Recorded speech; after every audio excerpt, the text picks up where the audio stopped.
নমস্কার, life with সায়নিতার চ্যানেলে আপনাদের সকলকে স্বাগত জানাই। আজকে আমি শুক্তো করে দেখাবো।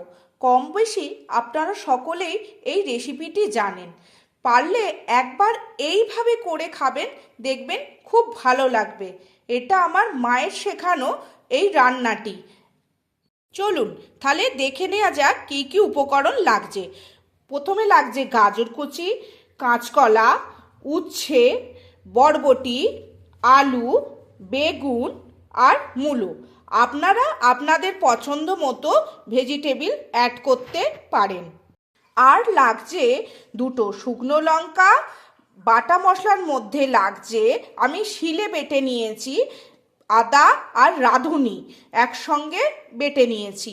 আর গুঁড়ো মশলার মধ্যে লাগছে জিরে, সর্ষে, পাঁচফোড়ন শুকনো খোলায় নেড়ে একটু গুঁড়ো করে নিয়েছি।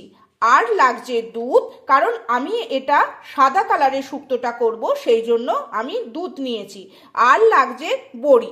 এই বড়িটা আমি নিজের হাতে বানিয়েছি, সেই বড়ি দিয়েই আজকে আমি এই শুক্তোর রেসিপিটি করব। চলুন তাহলে দেখে নেওয়া যাক। প্রথমে কড়াইতে সর্ষের তেল গরম করে আমি একে একে সব জিনিসগুলো ভেজে নেব। সবার প্রথমে ভেজে নেব এই বড়িটাকে ভালো করে ভেজে আমি তুলে রাখবো। এটা আমার ভাজা হয়ে গেছে, এবার বড়িটাকে আমি তুলে নেব। তারপরে এই করলাটা আমি ভেজে নেব। একে একে সব সবজিগুলো আমি ভেজে নেব। দেখুন সবজিগুলো আমার সব ভেজে নেওয়া হয়ে গেছে। এরপরে কড়াইতে তেল দিয়ে এই তেলের মধ্যে দুটো শুকনো লঙ্কা আর একটু সর্ষে ফোড়ন দিয়ে দেবো।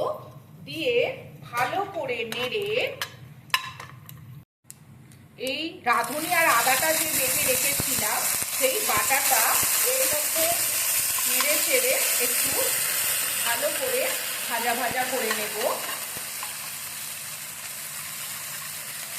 নেড়ে চেড়ে আমি এবারে সব সবজিগুলো তুলে দেবো, যেমন আলু, গাজর, মূলো, কাঁচকলা, ডাঁটা দিয়ে শুধু বেগুন, উচ্ছে আর বরবটিটা আমি পরে দেব। দিয়ে ভালো করে একটু নাড়াচাড়া করে আমি একটু জল দিয়ে দেব, কারণ সবজিগুলো ভাজতে ভাজতে আমার অলরেডি এটা সেদ্ধ হয়ে গেছে, তাই বেশি জল দেবো না, অল্প জল দেব। আর কোনো গুঁড়ো মশলা যেহেতু দেবো না, কোনো কিছুই এর মধ্যে পড়বে না। দিয়ে আমি 10 মিনিটের জন্য আমি এটাকে চাপা দিয়ে দেব। 10 মিনিট পর আমি চাপাটা খুলে দেখব কতটা সবজিগুলো সেদ্ধ হয়েছে। হ্যাঁ, ভালোই সেদ্ধ হয়ে গেছে। এরপরে আমি নুনটা দেব। অল্প নুন দেবেন, পরিমাণ মতো। নুন দেবার পর আর একটু চিনি দেবেন, যেহেতু শুক্তোতে একটু মিষ্টি মিষ্টি হয়, একটু চিনি পড়বে। তারপরে একটু ভালো করে নেড়ে চেড়ে যেই সবজিগুলো বেগুন, করলা, বরবটি সেগুলোকে এর মধ্যে আমি অ্যাড করে দেব।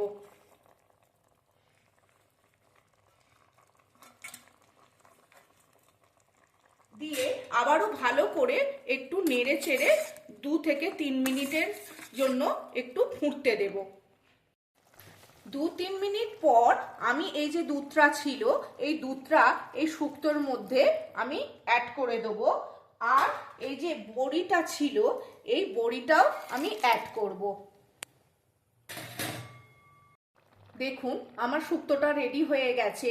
সব শেষে একটুখানি ঘি আর যে ভাজা মশলাটা আমি করে রেখেছিলাম, সেই ভাজা মশলাটা আমি ওপর দিয়ে ছড়িয়ে দেব। ছড়িয়ে আমি গ্যাসটা অফ করে দেব। দেখুন তাহলে আমার শুক্তোটা রেডি হয়ে গেল। আপনারা অবশ্যই এটা বাড়িতে বানিয়ে খাবেন। আর ভালো লাগলে একটা কমেন্ট, লাইক আর শেয়ার করবেন। Thank you.